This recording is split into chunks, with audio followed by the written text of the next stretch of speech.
Եթերում ենք, մեզ կարող եք հետևել Հայելի ակումբի եւ Անժելա Թովմասյան YouTube-յան էջերով։ Իմ հյուրն է Հայկ Նահապետյանը, բարև ձեզ պարոն Նահապետյան, շնորհակալ եմ հրավերն ընդունելու համար։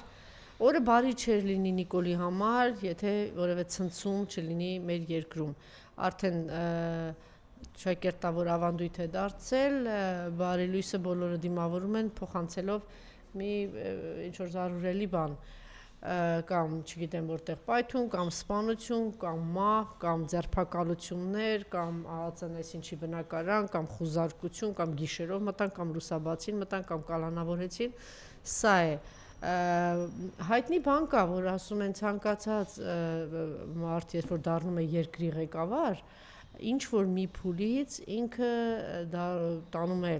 համերաշխության եւ ինքը դառնում է ավելի կոնսերվատիվ, պահպանողական եւ առավել եւս ազգային, իր ազգի, պետության, երկրի շահերից է սկսում։ Ամենավան մարդիկ, եթե այդպեսին չեն դառնում, անգամ լիբերալ մարդկանց մասին է խոսքը։ Լիմոնովի խոսքերն են, բայց կարծում եմ շատ տեղին են։ Եթե ասում եմ այդպես չէ, այդպեսին չեն դառնում ավելի ազգային, ավելի պետական պետության շահերից ելնելով համախմբման, առումով ազգային շահերից ելնելով, ուրեմն կա, մենք խնդիր ունենք։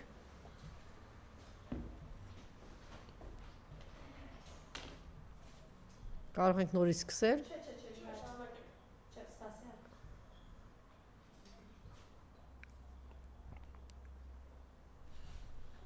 Եթե այդպես չի, ուրեմն երկու բան կա, կամ մարդը առողջության հետ կապված խնդիր ունի, ոչ թե սրտանոթային հիվանդության մասին է խոսքը, այլ շիզոֆրենիայի բան, դրա հետ կապված խնդիր ունի, կամ մարդը ուղղակի այդ երկրի թշնամին է կամ դավաճանն է։ Հակառակ դեպքում մարդը չի հնարավոր չի մարդը 3 տարի, 4 տարի, 5 տարի, 6 տարի, 8 տարի լինի իշխանության եւ ողջ երկիրը առավոտ ու գիշեր բառից բուն իմաստով այսպես ցնցել եւ պատերազմով ցնցել, նորից պատերազմով ցնցել, նորից պատերազմով ցնցել, ձերբակալություններ, ծեփել պատին, փռել ասֆալտին, ել չեմ ասում ուղակի խլել մարդկանց սեփականությունը։ Հետաքրքիր է, որ այն մահաբեր տիկինը, որ այստեղ էր, պիտի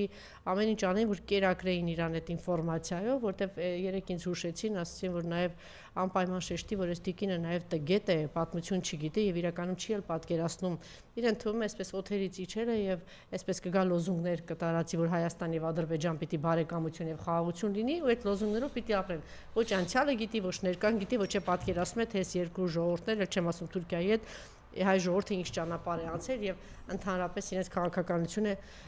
ինչպիսին է։ Հիմա մենք առավոտը բացվեց եւ ինչ է տարածում է, որ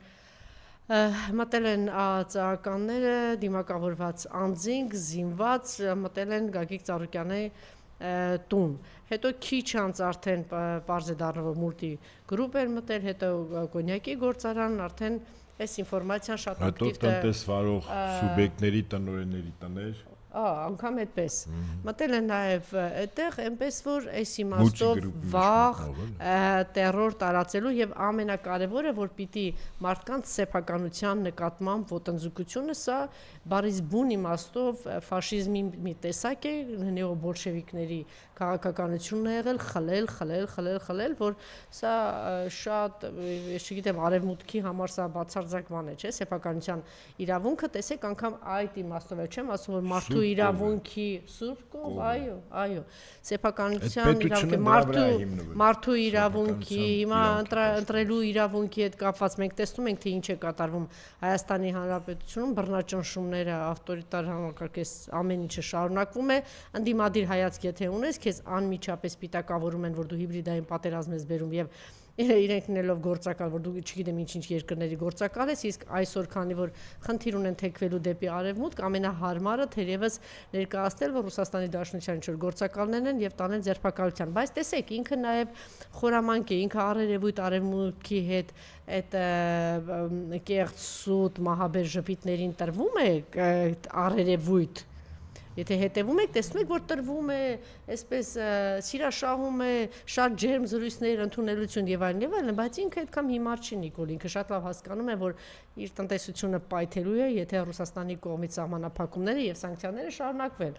Եվ դրա համար մենք տեսնում ենք, որ մամուլում այս ինֆորմացիա տարածեց, որ ինքը հետևողական տարբեր փորձել է հարաբերությունը կարգավորվի եւ անգամ գոնե մեկ հեռախոսազանգ ունենա, հեռախոսազրույց ունենա Պուտինի հետ, բայց դա չի ստացվել եւ ամեն ինչ արվել է եւ այդ Միշուստինի հետ ստացվել է եւ հիմա էլ գնալու են տեղ, բայց ինքը շատ լավ հասկանում է, որ ինչ է արել, որ հակառուսական տրամադրությունների սերմանումը իր մեջ շատ վաղուց է եղել, հատկապես իշխանության գալուց հետո, բայց ինքը, այսպես ասած, փորձելու է ինչ-որ առևտուրան, ինչ-որ բաներ պայմանավորվել, մինչ այդ ինքը ինչ է անում, մարդիկ ովքեր են գործիչները, քաղաքական գործիչները, գործարարները, ովքեր հայտ են ներկայացրել եւ մասնակցում են այս ընտրության եւ այս ընթացքում, բազմիցս խոսել են նրա մասին, որ Հայաստանի տնտեսությունը մեծ կախվածություն ունի Ռուսաստանի Դաշնության տնտեսությունից, իդեպ ամենամեծ կախվածություն վերջին Հայաստանի նորանկախ հանրապետության ընթացքում ամենամեծ կախվածության Ռուսաստանի Դաշնությունից, խնդրում եմ չզարմանաք, բերել է Նիկոլ Փաշինյանը եւ ապրանքաշրջանառություն եւ տնտեսական կախվածությունը ամենաշատ ինքն է բերել, բայց դա անելով ինքը փորձում է հիմա այնպիսի տպավորություն է, որ ինքը փորձում է այլ գործիչներին, ովքեր որ դրա մասին խոսում են, որ մենք մեծ կապվածություն ունենք, որ շատ կարևոր է, մեր տնտեսությունը կարող է պայթել, որ այսպիսի տրանսֆերներ են գալիս, որ մենք այնտեղ 3 միլիոն հայություն ունենք, որ գազը անը մեզ շատ բավականին էժան են տալի եւ ովքեր որ խոսում են դրա մասին եւ ասում են պետք չէ Ռուսաստանի հետ հարաբերությունները փչացնել, հիմա ինքը շատ կոնկրետ տերոր է անում եւ ձերբակալում է այս անձանց եւ խլում է այս մարդկանց սեփականությունը եւ նաեւ խոստացկալանավորել է իհարկե նրանց երեքին էլ եւ Ռոբերտ Քոչարյանին եւ Սամվել Կարապետյանին եւ Գագիկ Ծառուկյանին, հիմա արդեն Անդրանիկ Թևանյանին, մտնում են եւ Անդրանիկ Թևանյանի թիմակիցների տները, ինքը հիմա սա այսպես շատ ակտիվ ձևով անում է ամենայն հավանականությամբ Միշուստինի հետ հանդիպմանը զուգահեռ, որպեսզի ինչ որ բան ունենա, այսպես ասած քննարկելու եւ առևտուր անելու, որ այ ես էլ այստեղ կարող եմ օրինակ ազատ արձակել, մի քիչ ազատ թողել, չգիտեմ ինչ անել, այ դուք էլ թույլ տվեք, որ մեր ինքը արդեն տեսնում է ինչ է, ջերմատները աղետալի վիճակում են, գյուղացիները աղետալի վիճակում են, գիտեք որ ծաղկի շուկա, ծաղկի հետ կապված ինչ է կատարվում, լոլիկի հետ կապված, վարունգի հետ կապված, այսինքն լուրջ խնդիրներ են առաջ գալիս եւ ինչպես ասում են, սրանք դեռ ծաղիկներն են։ Հիմա այսպես մտել է այս պատկերն է, ուրեմն առավոտյան 3-4 ժամ շարունակ թույլ չեն տվել, սա իսկապես ես չգիտեմ, օրենքի մասին խոսել Հայաստանի Հանրապետությունում, արդեն սա իսկապես զավեշտ է։ Ուրեմն տևական ժամանակ ես հիմա ժամը չգիտեմ, եթե դուք հետևել եք ինձ հուշեք, քանի ժամ շարունակ առավոտյան եւ Իվետան դրա մասին խոսեց եւ Արման Աբովյանը, որևէ թիմակցի թույլ չեն տվել մտնել, եւ բացի այդ թույլ չեն տվել փաստաբաններին մտնել։ 1 ժամ 2 փաստաբաններ են բանակցել, 1 ժամ հետո ուրեմն մի քանի ժամ շարունակ ասում էին թույլ չեն տալի, 1 ժամ բանակցելուց հետո նոր թույլ են տվել, որ 2 փաստաբանները մտնեն ներս, հիմա երրորդը փորձում է Հիմա թողեցին նոր, այսինքն, սպասեք, առավոտյան 7-ին, 8-ին մտել են, հիմա ժամը 12-ն է, պատկերացնում եք ինչ են անում, եւ խոսել օրենքի մասին, չգիտեմ ինչի մասին, այս մարդը այս ճանապարհն է ընտրել, խնդրեմ, եւ առիթ ունեցել եմ խոսելու եւ Գագիկ Ծառուկյանի մեծ բարերար լինելու մասին եւ բացի այդ, եթե բարերար էլ չլիներ, լավ հիշեց պարոն Նահապետյանը, Սուրբ Հորդ, չէ, ինչպես կով կամ կով, այո, սեփականության իրավունքը, այս մարդը ուղղակի տերոր է անում բոլոր նրանց նկատմամբ, ովքեր որ ասում են դու դավաճանել ես հայ ժողովրդին, դու ծախել ես Արցախը, դու քո պատճառով Հայաստանի Հանրապետությունը օկուպացված է, ել չեմ ասում, որ մենք ունենք Բաքվի բանտում շարունակում են մնալ գերիներ, հայատյացությունը Բաքվում շարունակվում է, երկրի տնտեսությունը պայթում է, արտաքին պարտքը հասել է 15 միլիարդի, տնտեսական աղետալի վիճակում է երկիրը գտնվում, ինքն էլ է հասկանում, ինքը այդքան խելք ունի, հասկանում է, որ կամ մյուս օր կարող է շատ կոնկրետ հացի խնդիր լինել եւ դրա համար հիմա շատ խելոք երկար խնդրելուց համոզելուց հետո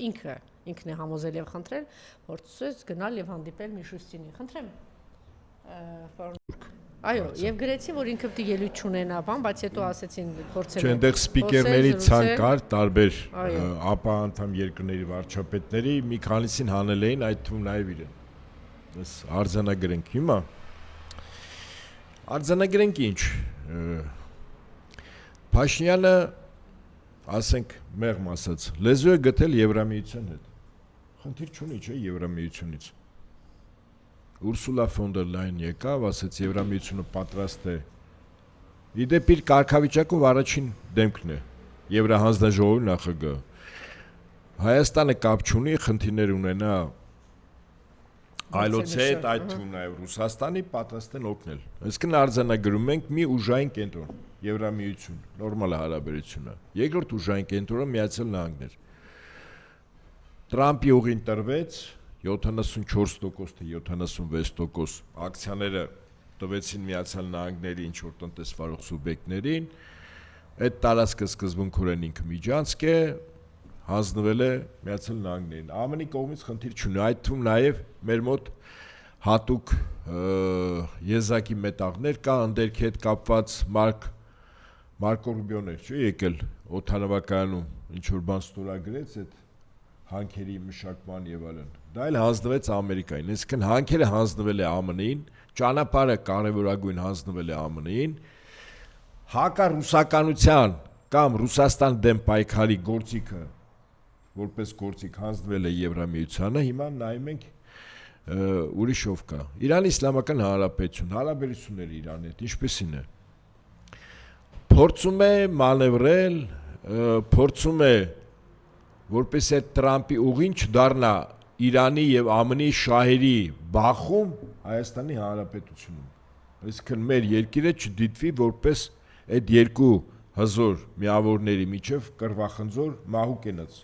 Ինքը փորձում է Իրանի հետ ինչ-որ կամուրջներ, ինչ-որ կոմունիկացիաներ, ինչ-որ հարաբերություններ, հա։ Իրանի գլուխը այս պայն մի փոքր խառն է, դեռևս, քանի դեռ ԱՄՆ-ի եւ Իսրայելի հետ հարցերը չի լուծել, որովհետեւ Իսրայելը վիժեցնում է ԱՄՆ-ի եւ Իրանի միջև կնքվող պայմանագիրը։ Մի հուշագիր ստորագրվել է, որի մեջ նշված է, որ Լիբանանից պետք է Իսրայելի զորքերը դուրս բերվել։ Լիբանանը այլևս չպետք է հրթիռակոծվի, հրետակոծվի։ Իսրայելը ամեն ասոր այդ հուշագիրը, համաձայնագիրը վիժեցնում է։ Այսինքն քանի դեռ Իսրայել-ԱՄՆ մի կողմից, Իրան մյուս կողմից այդ հակամարտությունը շարունակվում է, Իրանի քայլերը կոնկրետ Հայաստանի այդ սահմաններում այդքան խիստ չի, նա դեռ հիմնական հարցեր ունի լուծելու Իսրայելի եւ ԱՄՆ-ի հետ Իրանը։ Հաջորդ միավորը Թուրքիա-Ադրբեջան։ Այստեղ իր համար հիմնական խնդիրները որն է, պահանջների կատարումը, մասնավորապես նոր սահմանություն։ Բոլոր պահանջները խտացված գալիս են նոր սահմանադրության շուրջ, որովհետև նոր սահմանությունից ցեղասպանության խնդիրն է փակվում, Թուրքիայի համար շատ կենսական, Ադրբեջանի հետ կապված Արցախի խնդիրը ընդհանրապես իրավական առումով մայր օրենքով փակվում է, թեման փակվում է։ Ես չեմ բացառում, որ այդ նոր սահմանության մեջ Հայաստանը կլինի չեզոք պետություն, ավտոմատ կերպով դուրս է գալիս վերպետական ցանկացած ռազմաքաղաքական դաշինքից։ Իսա նշանակում է, որ Թուրքիա եւ Ադրբեջանի նվազագույն եւ վերադարձի խնդիրը, փախստականների վերադարձի խնդիրը երևի թե սահմանության մեջ մի միջանկյալ ձևակերպում կտրվի, նոր սահմանություն նշանակում է Թուրքիայի հետ եւ Ադրբեջանի հետ հարաբերությունների բարելավում։ Ու պատերազմ սկսելու այս պահին ռիսկերի նվազեցում։ Բայց նոր սահմանադրության համար Փաշինյանը պետք է ունենա 2/3 չունի։ Ինչու չունի այլ հարց է, ես ասել եմ, այս պայն իրան պետք չէ 2/3, իրան պետք է ժամանակ մանևրելու Ադրբեջանի Թուրքիայի հետ խաղալու։ Ես նշեցի բոլոր այն պետությունները, որոնք շահեր ունեն Հայաստանի Հանրապետությունում եւ վերջում ամփոփեմ Ռուսաստան։ Այ հիմա այստեղ ոտը քարին է առնում։ Հիմա Ռուսաստանը կա։ Եկեք շտապենք, գուցե կկարգավորի, ինքը մտածում է հիմա տեսեք, ինքը պատանդի կարգավիճակում է պահում բոլոր այն գործիչներին, ովքեր որ ասում են Ռուսաստանի հետ մենք պիտի ունենանք նորմալ հարաբերություններ, որտեղ մենք տնտեսապես կախված ենք եւ մեր եկամուտի աղբյուրները նաեւ այդ տեղից է ունենք այդ կամ քաղաքացիներ։ Հիմա այդ քաղաքացիներին ինքը պատանդի մեջ է պահում, չեք տեսնում։ Թույլ չի տալիս Սամվել Կարապետյանը տնային կալանքի մեջ է, Ռոբերտ Քոչարյանին թույլ չի տալիս գնալ, Գագիկ Ծառուկյանը ուղակի բառից բուն իմաստով terrorի տակ է։ Ես ասեմ, որ նույն կերպ նաեւ Սամվել Կարապետյանը չենք մոռանում, որ Սամվել Կարապետյանը 360 միլիոն ներդրում է արել հետում եւ այդ մարդու ձեռքից խլել են։ Նույն կերպ, հիմա ասենք այդ նույնը շարունակվում է Գագիկ Ծառուկյանը, մենք ամեն օր տեսնում ենք մի բան խլում է։ Այնպես որ Հիմա երբ որ ես ասում եմ, ոտը քայլն է առել, այսինքն ճանապարհին խոչընդոտ կա, ասած իմաստը դա է։ Այդ խոչընդոտը այն անձիկ են, որոնց կողմնորոշումը, քաղաքականությունը, կապերը Ռուսաստանի հետ են։ Դա իր համար խոչընդոտ է։ Այդ խոչընդոտը ինքը պետք է ճանապարհից անի։ Միաժամանակ այդ խոչընդոտը առևտրի նյութ է։ Պատական չի ինքը այսօր Ռուսաստանում է Գագիկ Ծառուկյանի օբյեկտները մտցնում է այնտեղ, էլի։ Սա այնտեղ հա? Խնդրեմ, ամբողջությամբ պարալիզացիա, բայց մարդիկ դուրս են եկել, որովհետև այս մարդը մյուս կողմից էլ աշխատատեղերի հարց է։ Ասեմ ձեզ, հիմա ես նշեցի տարբեր պետություններ, դաշինքներ, որոնք մեր տարածաշրջանում ու Հայաստանում շահեր ունեն, ամենախնդրահարույցը այս բան Ռուսաստանն է։ Ինքը մյուսների հետ ես նշեցի ավել կամ պակաս չափով ինչ որ հարաբերություններ ստեղծել է, խնդիրներ չունենա։ Իշխանության պահպանման համար խնդիր չունենա։ Այսօր միակ խնդիրը, որ արկա է, դա Ռուսաստանն է։ Ինչ կարող է անել Ռուսաստանը, այդ տնտեսական, կարելի է ասել քաղաքական որոշումով, տնտեսական որոշակի գործընթաց է իրականացնում, որը կարող է Հայաստանի Հանրապետությունում ներքաղաքական լարումներ առաջացնել աշնանը, կարող է առաջացնել ձմռանը, ավելին Ուրսուլա ֆոն դեր Լայենն հրապարակավ ասեց, եթե գազի հետ կապված խնդիր լինի Հայաստանի, ապա Եվրամիությունը պատրաստ է օժանդակել այդ խնդիրները լուծելու, այնպես ինչպես Մոլդավիա, Ուկրաինա։ Իհարկե Մոլդավիա-Ուկրաինա տարբերակը մեր մոտ այդպես տեղին չի, բայց ձեզ վստահեցնում եմ, ուղղակիորեն ասվել էր ադրբեջանական գազ, բայց այդ ադրբեջանական գազը մի օրում չի գալիս, դա բավական լուրջ խնդիր է, եթե անհրաժեշտ լինի, ես իմ ընկերներից մեկին, որը մասնագետ է, ինձ տեղեկանք է մասնագիտական տվել, եթե պետք լինի, այդ տեղեկանքի փակագծեր կարելի է բացել, ինչքան ժամանակ տեսականորեն, եթե նայենք ռուսական գազը շատ տանկ է, այդ գազը կամ փակվում է, կամ Հայաստանը չի գնում, ապա ինչա սպասվում։ Այսինքն ինչ խնդիրն է, օրինակ գազամուղը ամբողջությամբ ցանցը Գազպրոմին է, իսկ ռուսականն է, դա արդեն խնդիր է։ Նույնիսկ եթե գազ մտնի, եթե տեսականորեն նայենք իրանական գազը գալիս կարող է հասնել իրանական գազը առավելագույն ճնշումով, մինչև Երևանի մի մասը, բարձ եմ ասում, այսինքն Հայաստանի հարավը գալիս է հասնում է Երևան, Հայաստանի կենտրոնական մասը եւ հյուսիս այդ գազը չի գնում։ Ես կարծում եմ, որ Նիկոլ Փաշինյանն էլ է շատ լավ հասկանում, թե ինչ ես ասեմ,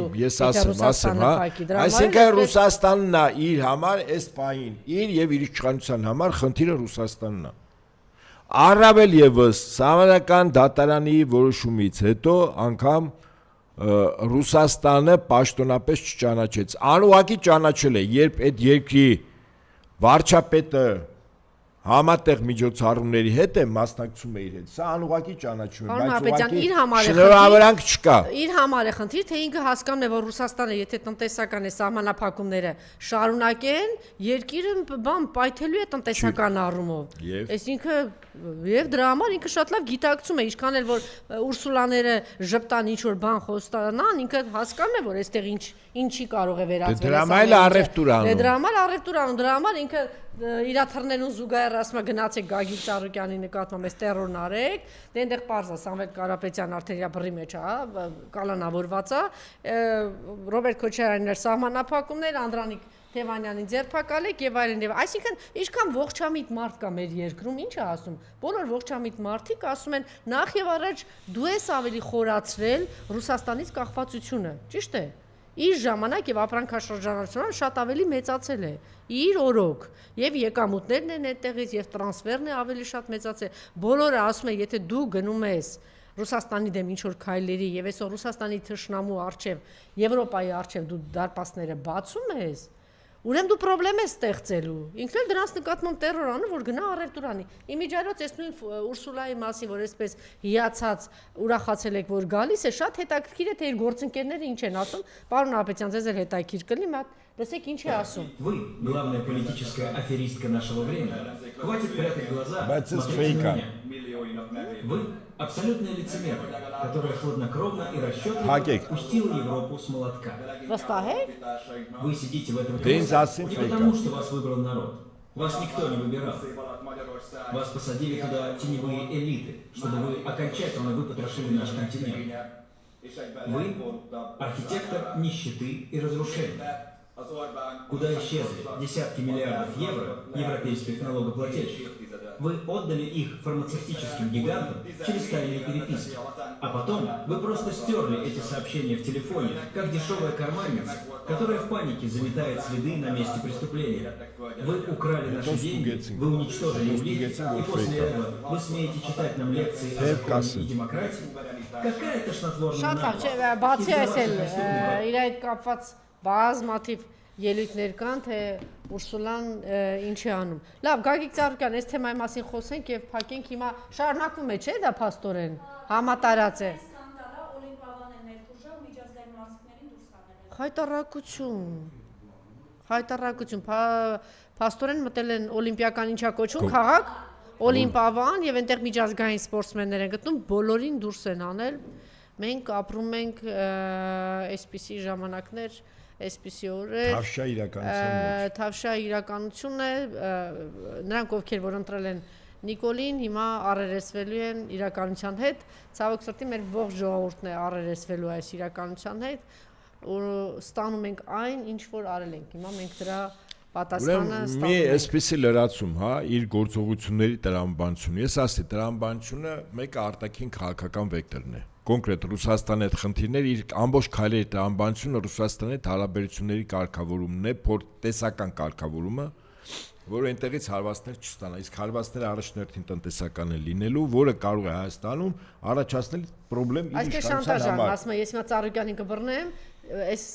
բանը սահմանափակումը բանարը, ես Ռոբերտ կբռնեմ, Դե ես չգիտեմ, տենց ուղիղ ասում, բայց մոտապես այդպես է, առևտուր է, կոպիտ ասած։ Հիմա սա արտաքին քաղաքական ուղղվածության հետ կապված։ Հիմա ասեմ, ներքաղաքականի հետ կապված եղավ ընտրություններ։ Ինչ է կարծում այն փաստարկները, որ ընդդիմադիր կուսակցությունների եւ դաշինքների ներկայացուցիչները սահմանական դատարանում ներկայացրեցին։ Այդ տվյալների մասին մի բան էլ ավել։ Միջազգային կառույցները, նրանց հետազոտական կենտրոնները, հետախուզական կառույցները գիտեն թե չէ։ Այսինքն նրանք իրավիճակին տիրապետում են, ճիշտ է։ Ինչ է կարծում, դա արդյոք Փաշինյանի վրա միջազգային այդ տարբեր կառույցների ձեռքին գործիք չէ, ճնշման գործիք չէ։ Ինչ որ բաներ ուզելու ավելին, քան սա խոստացել է, իհարկե գործիք է։ Այսինքն, երբ որ քո ներքին լեգիտիմությունը փոքրանում է, քո արտաքին կառավարումը մեծանում է։ Հիմա իր համար արդեն իսկ արտաքին ճնշումը քո վրա մեծանում է։ Ճնշում եւ ճնշումով կառավարումը բնականաբար, երբ որ շատ է ստանում, ճնշումը արտաքին ուժը ճնշում է, այդ ճնշման դիմաց ինչ որ բան է ստանում, քո արտաքին կառավարումը մեծանում է, քո ներքին ինքնիշխանությունը փոքրանում է։ Այսինքն միշտ Միացյալ Նահանգներն ու Եվրոպան կարող են օգտագործել, որ դու լեգիտիմ չես, բայց մենք դա ծածկադմփոցի ենք արել, 700 հոգի կալանավորված, քրեական չի, այստեղ գիտեք ինչ է։ Չէ, ճիշտ եք ասում, այստեղ էականը գիտեք որն է, Բարգավաճի խորհրդան չմտնելը։ Այն մնացածը վիճելի է, վիճարկելի է, 1000 հոգի ավել մտան, 50 հոգի լցոն։ Փաստեր, բացահայտ։ Չէ, դա կարող է էական ազդեցություն չունենալ, բայց Գագիկ Ծառուկյանի Բարգավաճ Հայաստան կուսակցություն հետ կապված սա այնքան ցցում փաստ է, իր համար ամենախոցելին այս ընտրություններում իր քայլերի ամենախոցելի դեպքն է։ Եվ սա վստահաբար եմ ասում, եւ Միացյալ Նահանգների, եւ Եվրամիության, եւ այն երկրների, որոնք շահեր ունեն, այդ թվում Ռուսաստան, այդ թվում նաեւ Իրան Իսլամական Հանրապետություն, այդ թվում նաեւ Թուրքիա, Ադրբեջան, սա լրջագույն ճնշման գործիք է իր վրա։ Օրինակ հիմա կարող է պահ գա, որտեղ Թուրքիան եւ Ադրբեջանին խիստ կենսական լինի, որ այստեղ սահմանություն պիտի փոխվի։ Գիտեք ինչ են ասելու, ես միտեղ քեզ կատակ քեզ լուրջ ասի։ Զանգում ասում են քեզ 6 օր ժամանակ, 6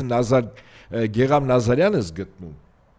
64-ը դարձնում ես 72-րդ։ Հաջորդ օրը նոր սահմանության գործընթաց ու վերջ։ 6 օր 6 Գեգամ Նազարյան։ Սա էլ իրան պատը տալիս, պատասխանում ասում է 6 օր չէ, 6 ամիս էլ տակ 2 Գեգամ Նազարյանից ավել չեմ գտել ընդդիմության շարքերում։ Օրինակ։ Այսինքն արևմուտքի ձեռքին ոչ լեգիտիմությունը հսկական ճնշման գործիք է։ իր պահանջները ապագայում, այսինքն մենք այն ինչ որ տեսնում ենք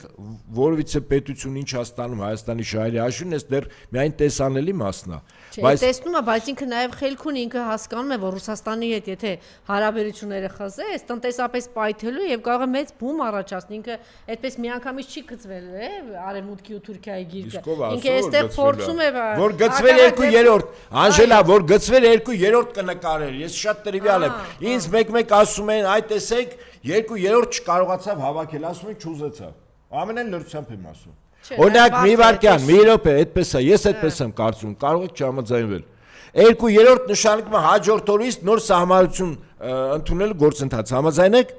Հաջորդ օրը իսկ Ադրբեջանը Թուրքիան ասում են, սկսում ես նոր սահմանություն։ Մի ամիս քեզ ժամանակ նախապատրաստական նոր սահմանություն։ Իսկ ինչ ասել է նոր սահմանություն։ Օրինակ, ռիսկերը իր իշխանության կրկնապատիկ, եռապատիկ կարգով մեծացնում է։ Իր իշխանության նկատմամբ ռիսկերը նետվող Ռուսաստանից, Իրանի Իսլամական Հանրապետությունից, Չինաստանից կարգով է մեծացնում։ Իսկ այդ նշանակում է, որ արդեն շահերի ոչ թե բախումը լինելու Հայաստանում ուժային կենտրոնների, այդ բախումը պատերազմի է վերածելու։ Ընդ որում շահերի բախում, օրինակ Ուկրաինան ինչ է։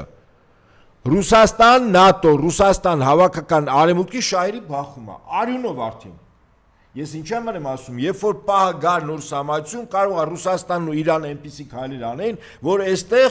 մոտապես լինել է ինչ որ Ուկրաինան։ Ընդ որում Ռուսաստանի նախագահը երբ որ ասում էր հանրակրվի արի կողմնորոշվեք եւ Հայաստանը գնում է Ուկրաինայի ճանապարհով, այդ Ուկրաինայի ճանապարհը բազմավեկտ է դու նայ, ինչ է Ուկրաինայում ինչ է։ Բոլոր կուսակցություններին փակել, ընդդիմադիր գործիչներին փակել, առավել ակտիվներին քաջերին գնդակարել, նայ գնդակարել շարունակությունը, այսինքն ավտորիտար ռեժիմը վերածում տոտալիտար ռեժիմի, մեկ կուսակցություն, մեկ գաղափարախոսություն, պլյուս պատերազմ։ Բա Ռուսաստան նախագահ որ ասում է Հայաստանը գնում է Ուկրաինացման ճանապարհով, մենք բոլոր այդ ասացի ամբողջ սպեկտրը պիտի նայենք, ոչ թե որ ընդհանրապես ասենք ինքը դիկտատոր է, չէ, այդպես չի։ Եվ սա իր համար, եթե գնար Ուկրաինացման ճանապարհով շատ ավելի արագ ընտրություններից հետո իր համար լրջագույն ռիսկեր է պարունակում։ Իսկ այդպիսի ճանապարհ կարող էր գնալ, երբ որ ինքը հավաքել 2/3։ Ես չեմ ասում, որ ինքը օրինակ կարող էր, ասենք, ընտրան խախտումները ընտրության օրը կարգով ավելին անել։ Ավելին մեկը գիտեր, չէ՞ որ համարական դատարանը ինչ որոշում է, չէ՞, կասում, ավելին անելով 2/3 քրակեր։ Բարձ եմ ասում, ինչու չի արել, որտեվ իրան պետքա ժամանակ ու լուր։ Կարող էր ինքը, այո, ես վստահ եմ, հիմա ինձ վստահ լիներ, հիմա կարող էր թողել մենակ վերջին փուլում։ Դուք տեսեք ինքը արդեն 3 տարի այս ճանապարհով գնում է, հազիվ կարողացավ այս ամեն ինչին հասնել։ Չեմ կարծում այդքան հեշտ էր իր համար, պարոն Ապետյան։ Հիմա գուցե 50,000-ը կեղծել է հեշտ է 100,000 ձայնը, բայց 200,000-ը, բայց դրանից են կողմ սահման կա, չէ՞։ Չէ, չկա։ Ոնց որ Զելենսկուն ասեք կամ Սաակաշվիլին ասեք սահման կա։ Սաակաշվիլին չէր անում։ Քանի 100,000 մարդ բանտում հայտնվեն Սաակաշվիլի իշխանության օրը։ Բայց այնուամենայնիվ չկարողացավ, չէ՞, կեղծել եւ թռավ, չէ՞։ Ինչը։ Իշխանությունից։ Բայց այդ ո՞ր էտապում։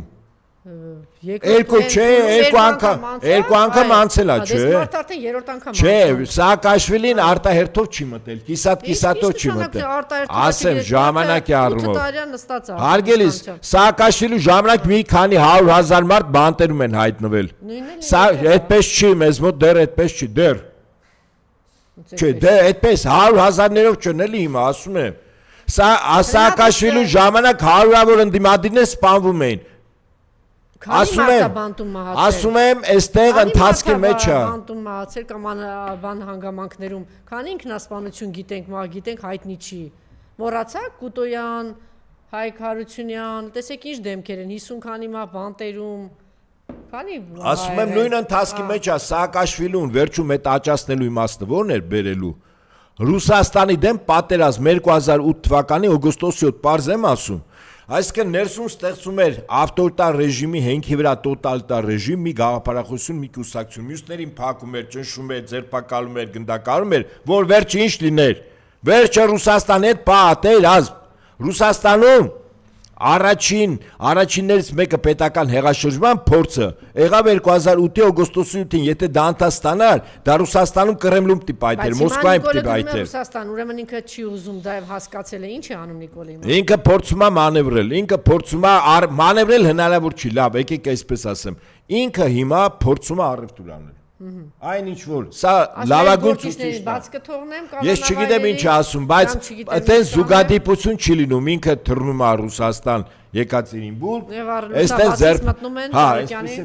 Իհարկե։ Սա ինքը ցույց է տալիս, որ Հայաստանում ինքը տերու տնօրինություն անում։ Գագիկ Ծառուկյանի մոտ վերջերս Ռասիա 24 թե Ռասիայի հերոստանգերության լրագրողներ եկել մեծ հարցազրույցեր վերցրել։ Կհրապարակվի չէ՞ երևի։ Կարծում եմ, այո, հիմա սա ցույցիչ է, չէ, այսինքն Ռուսաստանի, իսկ դա պետական հերոստանգերություն է։ Ռուսաստանի իշխանությունների վերաբերմունքը կոնկրետ Գագիկ Ծառուկյանի որպես Բարգավաճ Հայաստանի կուսակցության ղեկավար, որպես Օլիմպիական կոմիտեի եւ այլն։ Դրական է, խիստ դրական է։ Հիմա այդ դրականը Փաշինյանը ասում է, այդքան պլյուս կա իր վրա, այդ պլյուսը իմ պլյուսն է, ձերը չի։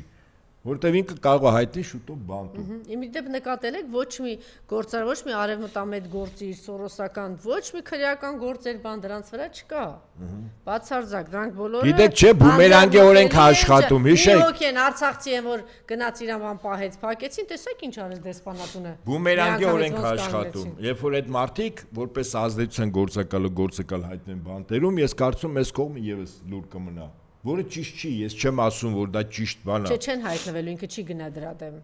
Ինքը չի գնա Ամերիկայի դեսպանատան մի սորոսականի փակեց, օրինակ եմ բերում, մի անգամից Ռուսաստանից ինչ որ հանրային գործիչներ Անժելա, զուգահեռ միշտ մենք ունենք մեր երկրում գործընթացների նախադեպ, որը այդ պետությունը անցել է Վրաստան։ Վրաստանում հայտնվեցին շատերը հայտնվեցին, նրանք ովքեր ժամանակին ընդդիմադիր գործիչները, այդ թվում Ռուսաստանի հետ բարդերակցական հարաբերություններ։ Մի մեծ տարբերություն, Վրաստանը էգզիստենցիալ հարց չունի եւ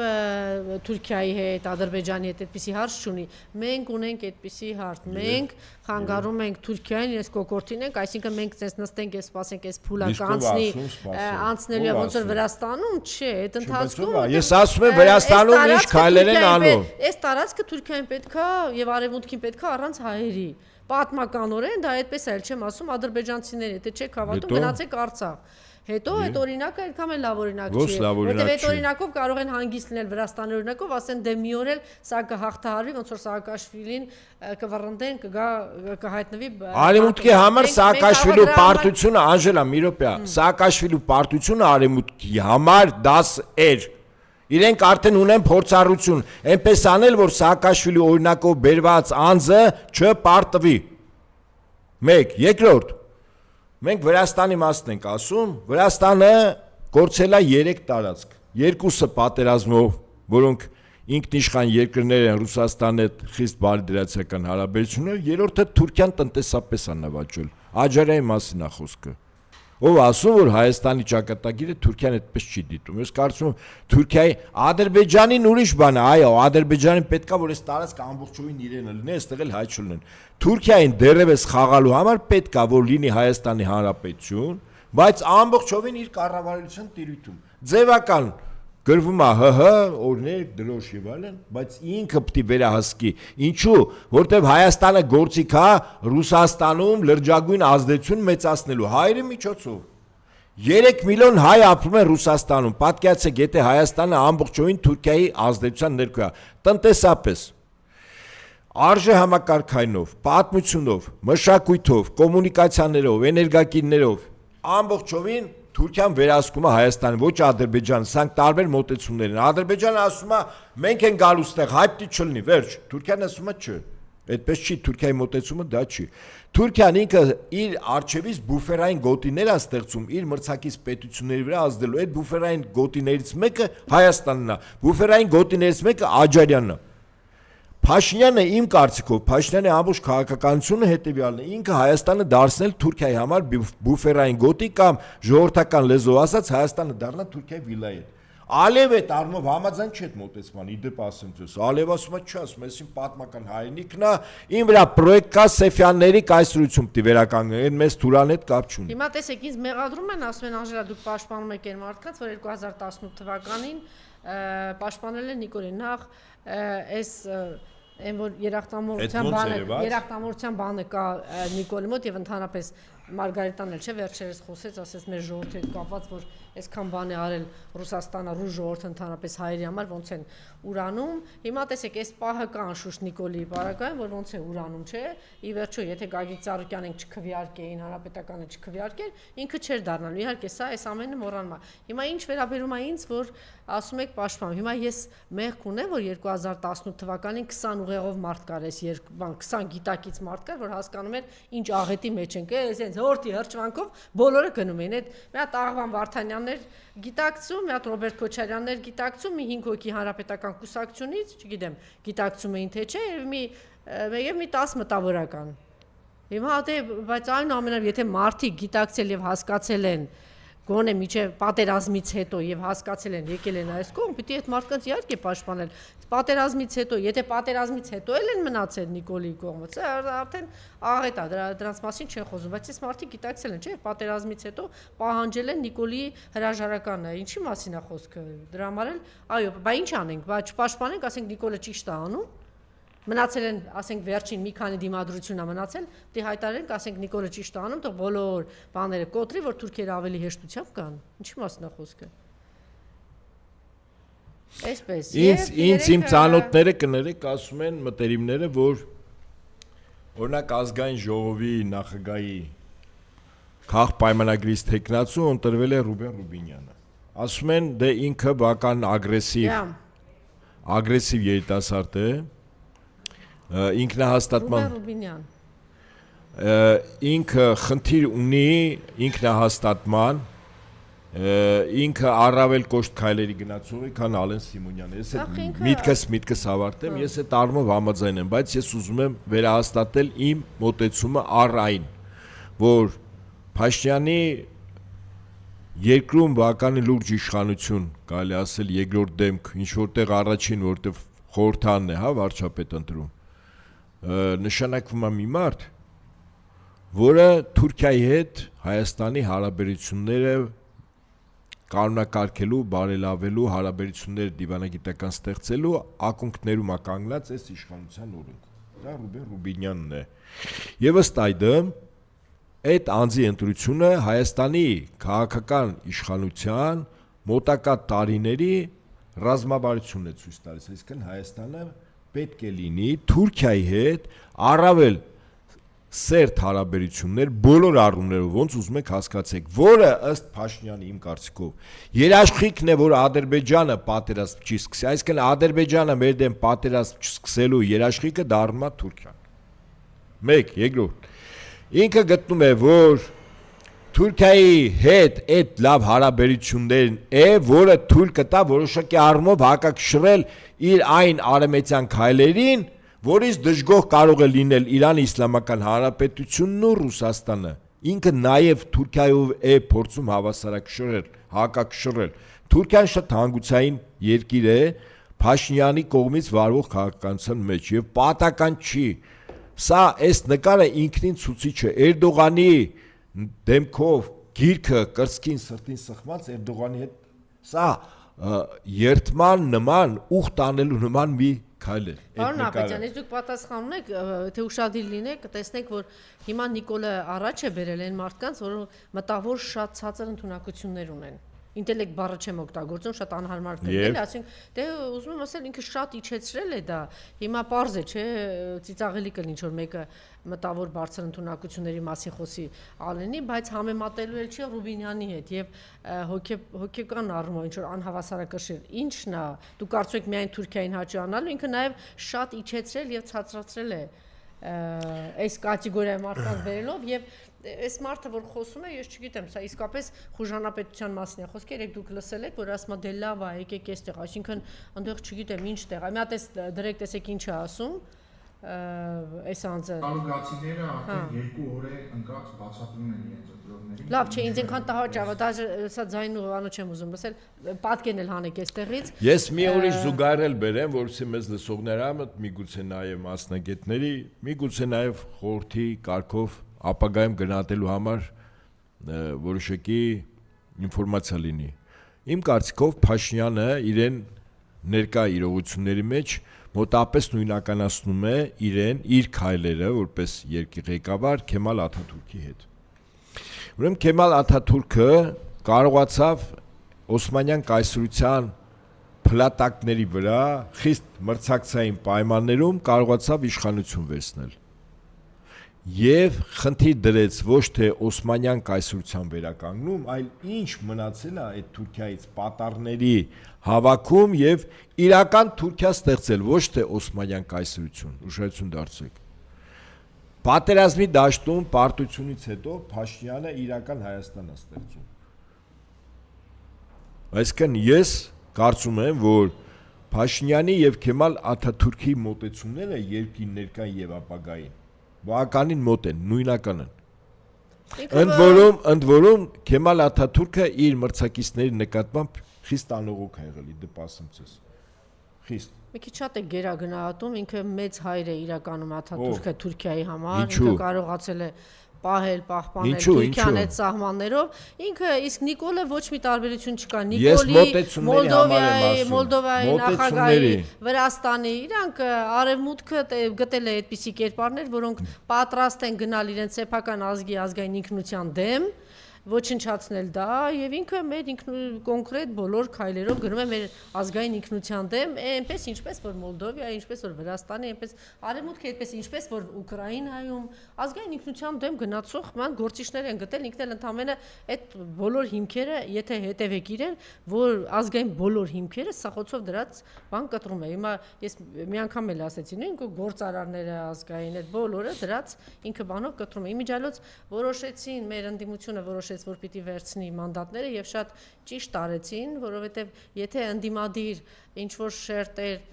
գոյացել են, ընդդիմադիր ուժեր, այսքան ձայներ են հավաքել, ես մի անգամ էլ եմ ասել, դա մեր նման հարթակների եւ ձեր նման գործիչների շնորհիվ է եւ նաեւ անշուշտ այդ բարձր ամբիոնում այդ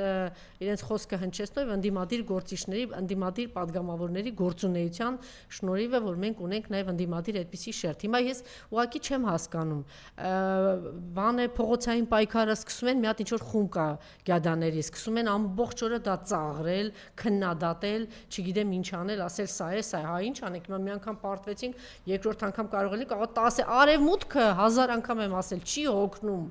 40 տարի դրած սղոցը դրած է սղոցում է միջև իր նպատակին հասնում է քանի անգամ փորձեց 2008-ին մեր մոտ փորձեց դրա 90-ականներին փորձեց չստացեց հետևողական հասավ նրան 2018-ին ստացվեց հիմա Վրաստանում տեսեք ինչ է անում ձախողել է չէ Իվանիշվիլին ազգային ուժ է եկել չէ իշխանության արևմուտքը բողոքում է լացում է դժգոհում է չէ սղոց առած կտրում է միջև որ նորից ստացվի հիմա մեր մոտ մի անգամ չի ստացվել չէ ծաղրեք Էմի 10 ազգային գործիչ կա, բոլորը ծաղրեք։ Երկրորդ անգամ չի ստացել փողոցային պայքարը, բոլորը սկսեք ծաղրել։ Հիմա ասենք խորհրդարան գնացեն, ասում են, ինչ է, մարդիկ բոլորը իրար նման են, դուք ինչ գիտեք, ուժեղ Հայաստանը իրան ոնց է պահելու։ Բա ի՞նչ է ձեր առաջարկը։ Ուզում եմ հասկանալ, մանդատ մի վերցրեք։ Փողոցային պայքար դուք տեսնում եք, այս փուլում հասունացած չի ստացվում։ Բա ի՞նչ անեն։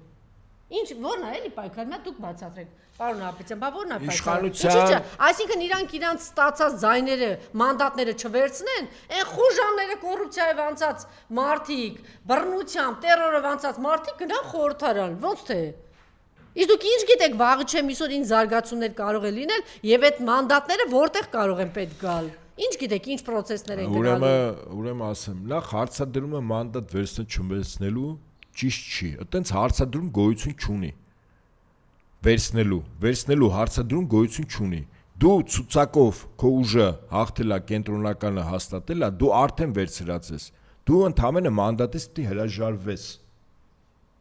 Ասեմ ասում, կենտրոնականը երբ որ հայտարարում արդյունքները, Սահմանադրական դատարանը իր կնիքը վերջնական վերդիկտը դնում է, դու արդեն падգամավոր ես։ Ցուցակով դու ընդհանրապես պիտի հրաժարվես, եթե ցանկանում ես, ու վերջ, ընդ որում այդ հրաժարումը լինում է անհատական,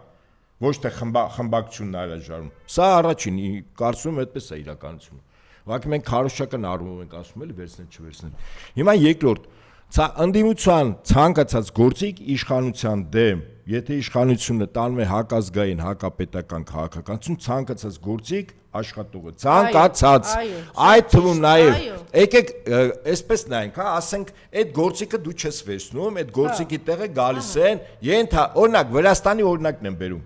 Վրաստանը չվերցրեցին։ Կարապետյան շատ ճիշտ է գրել 2024-ին Վրաստանի ընդդիմությունը որոշեց բոյկոտել խորհրդարանը եւ չվերցնել իր մանդատները, փորձելով լեգիտիմության ճգնաժամ ստեղծել 53% ստացած իշխանության համար։ Իմիջիայլոց այս ընդդիմության մասին է խոսքը, որ ողջ հավաքական արևմուտքը, Եվրոպայով, Ամերիկայով բոլորը թիկունքին կանգնած են, մեր ընդդիմության նման չի, որ ասես կիսատ Ռուսաստանը չգիտես, կանգնած է թիկունքին թե կանգնած չի։ Այսքան երկիր կանգնած, տեսեք ինչ վիճակում հայտնվեց այս ընդդիմությունը, սակայն արդյունքը եղավ հակառակը։ Միատար խորհրդարան ընդդիմության բացակայությունը ոչ թե թույլատրին, այլ ավելի ամրապնդեցին իշխող ուժին, որի վարկանիշը 2026 թվականին հասել է ռեկորդային 56%-ի։ Հիմա դուք դա եք ուզում։ Որին ցուցակեն մնացած մարդկանց տանի կամ մի հատ օրենք ինչ որ բան փոխի, այն արևմտամետներին տանի, միանգամից սահմանադրությունը փոխի, ասի դե նա։ Ես թվերի Անժելա, ես թվերի լեզվով խոսեմ, եւ այդ իրողությունը անպայման պետք է հաշվի առնել։ Հայաստանի Հանրապետությունում 2.5 միլիոն ընտրող կա։ Նվազագույնը 5 միլիոն ընտրող Հայաստանի Հանրապետությունում չի, արտագնա աշխատանք հիմնականում։ Դա կմնում է 2 միլիոն։ 2 միլիոնից 1.5-ը գնացել է ընտրատեղամաս, 75% է իրականում փաստացի Հայաստանում բնակվողներից գնացել։ Այդ Ռուսաստանից մի քանի տասնյակ հազար հայեր, որ եկել են, նախորդ տարիների համեմատ նույն թիվն է աշխատել։ Տենց առանձնապես մեծ պատոկ հոսքել չի եղել։ Այո։ 75% մասնակցել են ընտրությանը։ Սա գիտեք, ժողովրդի ինչ ակտիվություն է։ Օրինակ, այդ ակտիվության Բուլղարիայում եւ Հունգարիայում իշխանափոխություն եղավ։ Այս վերջերս։ Այդ ակտիվության 70-75%։ Հիմա 75% ակտիվություն ունեցող բնակչության ընդդիմությունը ինչ անի։ Արարատի ցիրիկում փողոցներում ինչ անի։ Իհարկե մանդատը գործիք է։ Հիմա հեգնում են, դե գնա, չգիտեմ ինչ որ բան, տանձ աշխատի եւ այլն, տխմարությունները։ Ցանկացած հարթակ, ցանկացած միջոց, ցանկացած գործիքի օգտագործվի ու վերջ։ Հակառակ պնդումները ես կարծում եմ իրականություն ցերու է։ 2018-ին որ տարվա սկզբին ասեին Նիկոլը կարող է գա իշխանության, ասին ավելի տխմարություն կարող եք դուրս տալ, չէ՞։ Եթե նույն խորհրդարանը չգնա չքվեարկել։ Իսկ հիմա դուք պատրաստ եք այնտեղ 30 քանի падգամավոր են գնում։ Լավ, հիմա ես ուրիշ բան ասեմ։ Ահա 41-42 падգամավոր։ Դուք ինչ գիտեք, որ վաղը չեմ հուսով այդ քվեարկելու անհրաժեշտությունը չի լինելու, երբ ես նույնիսկ չեմ ուզում այդ հարցը, այս գոնե իմ ներկայությամբ այս տաղավարից քննարկելու թեման է։ Նորից եմ ասում, ցանկացած գործիք, որը իշխանության քաղաքականությունը, որը հարվածում է մեր երկրի ազգային պետական շահերին, ցանկացած գործիք, եթե խոչընդոտ անսանող, եթե ցախողում է, ընդդիմությունը դե օգտագործի։ Վերջ մնացած խոսակցությունները բայց հիմա հանգիստ չպիտի նստի բամբասանք ու զարզակությունն է, ոչ ավել ու ոչ պակաս։ Բայց ընդդիմությունը պիտի միասնական գործի, հիմա տեսեք։ Այդ այլ հարց է, Ալուկյանին գնացել չէ, բնավ պիտի բոլոր ընդդիմադիր ու գործիչները այնտեղ լինեն։ Այո, Անդրանիկին տարել են, բոլորը պիտի պատրաստական լինեն։ Այն մյուսներին էս ամենը պիտի շատ ման կազմակերպված լինի։ Այսինքն ընդդիմությունը հիմա պիտի առավոտ շուտ հենց հիմա խորհրդանական եւ Անժելա, խորհրդանական եւ արտախորհրդանական ուժերը միացած ճակատով պայքարի նոր մարտավարություն են մշակում, այս նոր գործիքով հանդերձ սկսում են հաջորդ քայլերը, այսինքն այդտեղ բան չկա, էլի երկրորդ կարծիք լինել չի կարող։ Դե մնացածը ընդհանրապես բան է, զավզակության, ասենք, չգիտեմ ինչի, այդտեղ բամբասանքի եւ այլնի։ Նման խոսակցություններ է, այդպես չի։ Չէ, հետո դրանց ասենք ընդդիմադիր ինչ որ իբր թե ընդդիմադիրներ կան, ավելի շատ են ընդդիմությանը քննադատում, քննարկում, քան թե բանին, ասենք ես դա գտնում եմ ամենակիչը այդ մարդիկ ինքնահաստատում են, իրանց եսի խնդիրն է, եթե մտածում ես պետության տեսանկյունից, թե ոնց կլինի, որ մեր երկրի շահերը մարդիկ հասունանում են, Էդգար Ղազարյանը օրինակ հասունացավ, քաղաքականապես հասուն չէր։ Էդգար Ղազարյանն ասում էր եկեք սա անենք, հետո նա տեսա քաղաքականապես հասունացավ, տեսա որ ճիշտ է։ Պահը եկելա, պետք է գնան, դա նորմալ է, մարդիկ քաղաքականապես հասունանում են, չէ՞, հիմա կարող է ազդեցության տակ լինել կամ կարող է այդ գիտակցումը չուներ, որ դա ինչքան կարևոր է, պետք է այն ժամանակ ասում էր, բանը, սա պետք է անեն, հիմա դա գնում է, այդտեղ կողմը։ Ուրեմն ես ցանկացած նման քննադատություն ընդհանրապես այդ քննադատողների իրանց եսը սпасարկելու համար է, ոչ ավել, ոչ պակաս, ոչ մի ռացիոնալ խելամիտ բացատրություն եւ փաստարկ չկա։ Եվ ոչ մեկ թող մեծ չխոսի, այն որ մենք падգամավոր ենք եղել, էս ենք եղել, դուք այն ժամանակ ունեցել եք շատ լավ հարաբերություններ իշխանությունների հետ։ Եվ դրա համար դե ձեր համար հանգիստ նստած բան է, ընդդիմադիր падգամավոր եք խաղում։ Հիմա բոլորովին ուրիշ իրավիճակ է։ Դուք չեք տեսնում ինչա կատարվում։ Պարիզ բուն իմաստով տերորի տակ են այս ընդդիմադիր 3 ուժեր, ովքեր որ առաջատարներն այս ընտրություններին, այդպես է։ Մենք ինչպես պատրաստական եղել ենք, մենք ընտրությունների նախաշեմին մեր նվազագույն խնդիրը մենք կատարեցինք։ Ես նկատի ունեմ զանգվածային ընդդիմադիր լրատվամիջոցները եւ փորձագիտական շրջանակները։ Մենք մաքսիմում արեցինք այնպես, որ մեր բնակչության իրական 75%-ը գնաց ընտրատեղամաս։ Իդեպ ես հիմա զուգահեռում եմ Երևանի քաղաքապետի ավականու ընտրությունների ժամանակ Երևանից 28% է գնացել։ Զգում եք տարբերությունը ինչքան է։ Այսինքն մենք կարողացանք մարդկանց բացատրել, համոզել, հորդորել, գնացին։ Չէ, թե ինչ մեկը կա չգնահատի, պարոն Նահապետյան, դա ակնհայտ է։ Այլ խնդիր է, թե ինչու չեղավ այնպես ինչպես ուզում ենք, դա այլ խնդիր է։ Եվ կարծեմ նույնիսկ դրա պատասխանը միշտ տվել եք, որտեվ այն բան չի էլի, ինձ մենք սովորական ընթացքի մեջ գտնվող երկիր չենք։ Մեր երկիրը այո օկուպացված է եւ այդպես հեշտ չի ստացվել, որ դուք տենց հեշտ պատկերացնում եք։ Այսինքն արտաքին դերակատարներ կան, այնպես չի որ դու Փաշինյանից ես վերցնում իշխանությունը։ Ապտի գնան միացած այդ բանը թուղթը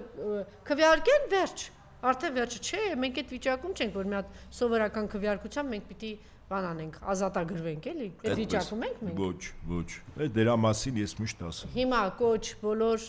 նախկին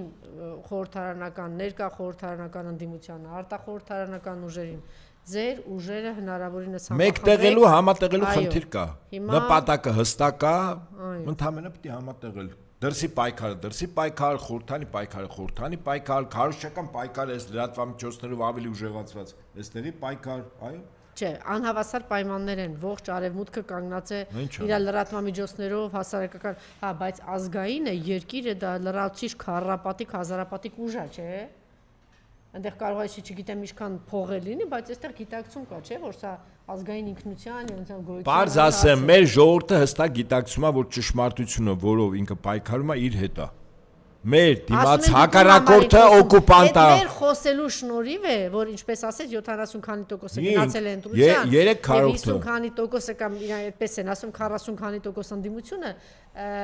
ձայն է ստացել։ Այդ նաև մեր շնորհիվ է, որ ասում եք ուշը, որտեվ մարդկանց ուղեղներին պետք է հասնեն։ Եթե ձեզ թվում է դուք այդքան խելոք եք, ես ձեզ ասեմ, որ հավաքական արևմուտքը այս գործիքակազմերը ունի եւ ինքը շատ ավելի խելոք է ինստիտուտներով եւ իրենք ի տարբերություն ձեր նման մարդկանց կամ մեր, չգիտեմ ինչ, իրենք շատ վաղուց էին հասկացել, որ նման գործիքակազմերով պիտի տիրել, իշխել, գրավել այդ երկրները։ Հիմա մենք այս լավ թե վատ այս գործիքակազմերով փորձում ենք դիմադրել, ինչ որ էշություններ, տխմարություններ եք դուրս տալիս, ում համար եք խոսում։ Ձեր նման տխմարների, որ ինչ որ բաներ հələ դեռ տեղ չի հասել, որ տեղ հասնի, ինչ որ մեկը սենց գրառում է։ Հիմա ոչինչ սխալվում է, ես էլ եմ շնորհակալ։